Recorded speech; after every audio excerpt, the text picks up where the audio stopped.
सुप्रभात प्यारे विद्यार्थियों। इस वीडियो में हम संस्कृत व्याकरण के कारक प्रकरण जिसमें हमने प्रथमा द्वितीया तृतीया विभक्ति के बारे में बात की थी, आज उसी कड़ी में आगे चतुर्थी विभक्ति के बारे में बात करेंगे कि चतुर्थी विभक्ति का प्रयोग है वो कहाँ कहाँ पर होता है। जिसमें यहाँ हम पहले सूत्र के बारे में देखेंगे, कर्मणा यम अभिप्रेति च सह संप्रदानम।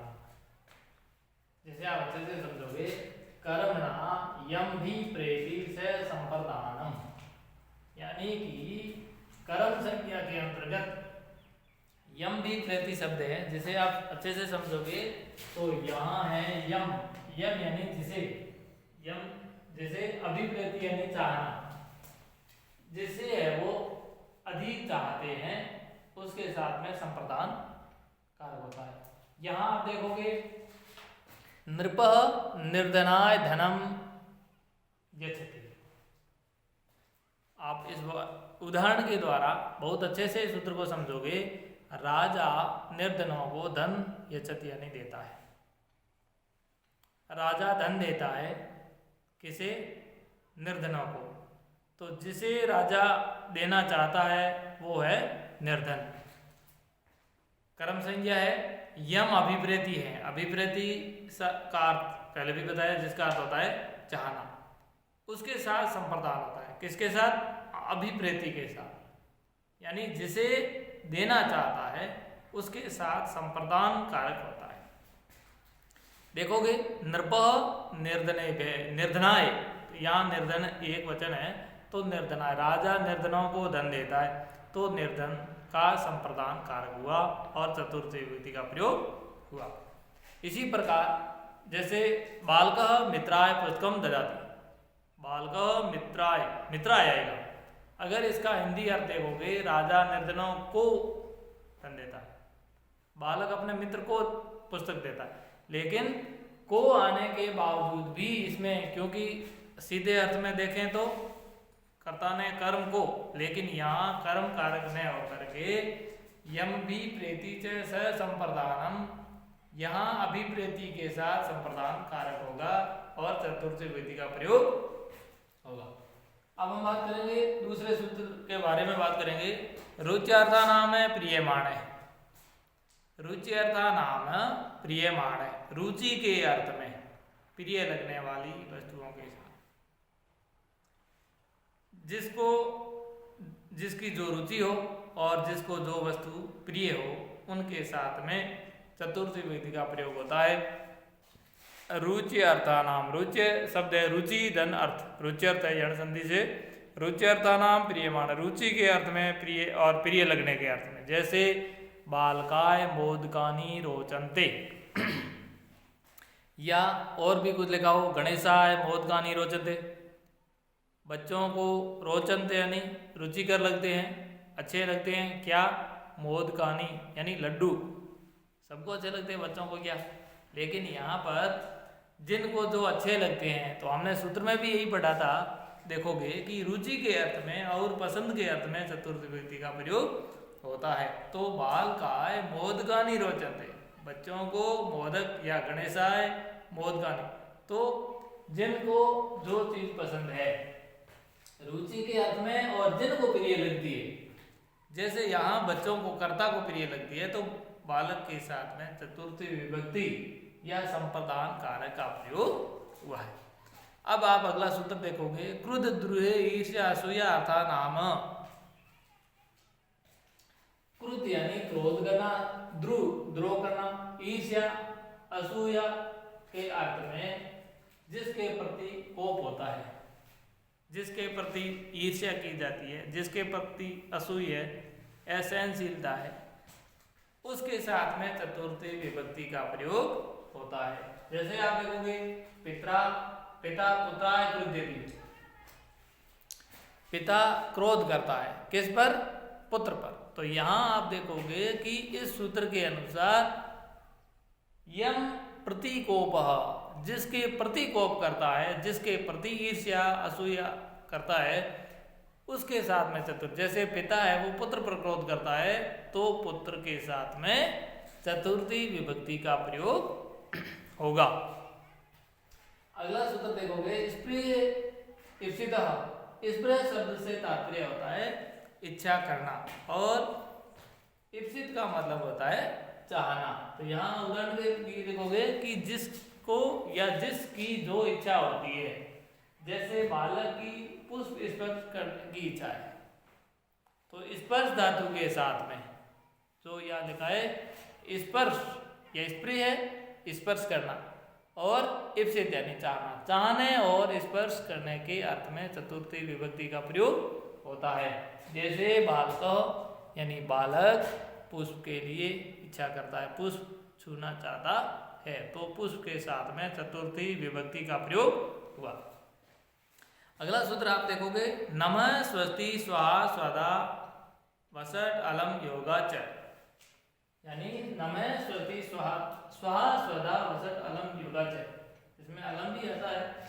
तो नमः यानी नमस्कार करना, नमन करना, स्वस्ति यानी कल्याणकारक, स्वाहा हवन के लिए, स्वधा पितरों के लिए, वसट यानी ये हवन सामग्री, हवन और जितने भी इससे संबंधित शब्द हैं, इन सभी शब्दों के योग में चतुर्थी विभक्ति का प्रयोग होता है। आपने देखा होगा, जैसे गणेशाय नमः, ओम नमः शिवाय ऐसे लिखते हैं। यहाँ जो शब्द लिखा है जैसे नमः शिवाय, अगर आप शिवाय नमः लिखो तो भी वाक्य सही है, नमः शिवाय लिखोगे तो भी वाक्य सही है। यानी कि ये शिवाय से क्या तात्पर्य होगा, जैसे ये शिवाय शब्द लिखा हुआ है नमः शिवाय, यानी आपको ये समझना है कि नमः स्वस्ति स्वाहा स्वधा वसट अलम योगा च के अर्थ में चतुर्थी विभक्ति का प्रयोग होता है।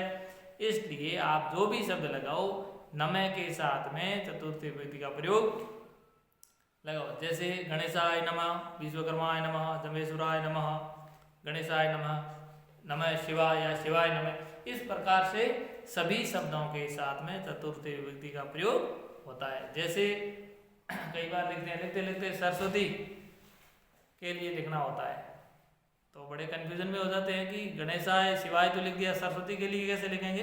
तो आपको ध्यान रखना है, सरस्वती जो शब्द है जो ईकारांत है, और ईकारांत शब्द में आय न आकर के चतुर्थी विभक्ति सरस्वती ही होता है, सरस्वती नमः, चित्राय नमः, ऐसे कई प्रकार से है वो, यहाँ लिखे स्वाय स्वधा जैसे ऐसे शब्द हैं। तो इन शब्दों के साथ में सदैव चतुर्थी विभक्ति का प्रयोग होता है। अगला आप उदाहरण देखोगे, सूत्र देखोगे, पाणिनि का सूत्र है दारे रुत्मणः। दारे यानी द्रि या धारण करने वाला, उत्मर्ण का मतलब होता है जो देने वाला हो या ऋणदाता हो।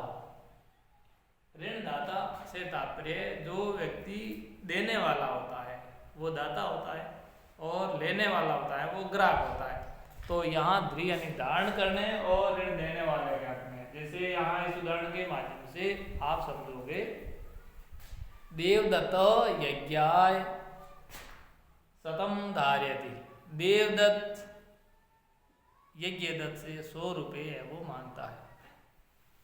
तो यहाँ है वो यज्ञ दत्त देने वाला है, जो यज्ञ दत्त है ये देने वाला है।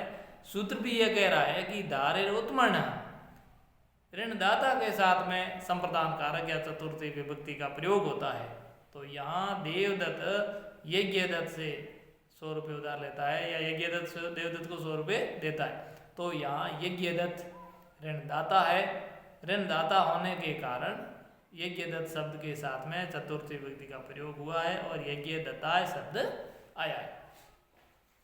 अब आप अगला सूत्र देखोगे, तादत्ते ही आया है, तादत्ते ही चतुर्थी विभक्ति वाचा, यानी जिस अर्थ के लिए, जिस उद्देश्य के लिए कोई काम करते हैं, किसी अर्थ विशेष के लिए इच्छा पूरी करने के लिए विशेष कोई काम किया जाता है, यस्मै प्रयोजना या क्रिया क्रियते। इस शब्द का भी अर्थ होता है यस्मै प्रयोजना है, जिस प्रयोजन के लिए कोई कार्य किया जाता है, कोई क्रिया की जाती है, उसके साथ में संप्रदान कारक और चतुर्थी विभक्ति का प्रयोग होता है। जैसे सह मोक्षाय हरिम भजति, वह मोक्ष के लिए हरि को भजता है। सह मोक्षाय हरि भजति, वह मोक्ष के लिए हरि को भजता है। तो हरि को भजता है किस लिए? तादर्थे, किस अर्थ के लिए? मोक्ष के लिए। मोक्ष के लिए हरि को भजता है, तो यहाँ मोक्ष शब्द के साथ में चतुर्थ विभक्ति का प्रयोग होता है। इसके अलावा भी 2-3 क्रिया है, जैसे कथ्य, कथ्य क्रिया का अर्थ होता है कहना। जैसे राम है स्वयं मित्राय कथयति, राम अपने मित्रों से कहता है। निवेद्य, निवेदन करना। शिष्य गुरुवे निवेदिति, शिष्य गुरु से निवेदन करता है। उपदेश, उपदेश से तात्पर्य होता है उपदेश करना। साधु सज्जनाय उपदेशति, साधु सज्जन लोगों को उपदेश देते हैं। तो यहाँ पर जो कथ्य, निवेद्य और उपदेशीय धातुएं आई है, इन धातुओं के साथ में भी सदैव चतुर्थी विभक्ति का प्रयोग होता है। तो आपको चतुर्थी विभक्ति के लिए इन सूत्रों का विशेष ध्यान रखना है और इन सूत्रों के आधार पर ही चतुर्थी विभक्ति का प्रयोग होता है, क्योंकि इसमें साथ में लिख दिया जाता है। ज़्यादातर विभक्तियों में संप्रदान से संप्रदान वगैरह आ जाता है, तो आसानी से पता लगा सकते हैं। और कईयों का थोड़ा ध्यान भी रखना पड़ेगा सावधानी पूर्वक कि किन किन या अमुक अमुक शब्दों के साथ में चतुर्थी विभक्ति का प्रयोग होता है। निश्चित रूप में आपको ये टॉपिक समझ में आया होगा। पंचमी विभक्ति के बारे में हम अगले वीडियो में पढ़ेंगे। पसंद आए तो लाइक करें, सब्सक्राइब भी करें और शेयर भी करें। बहुत बहुत धन्यवाद।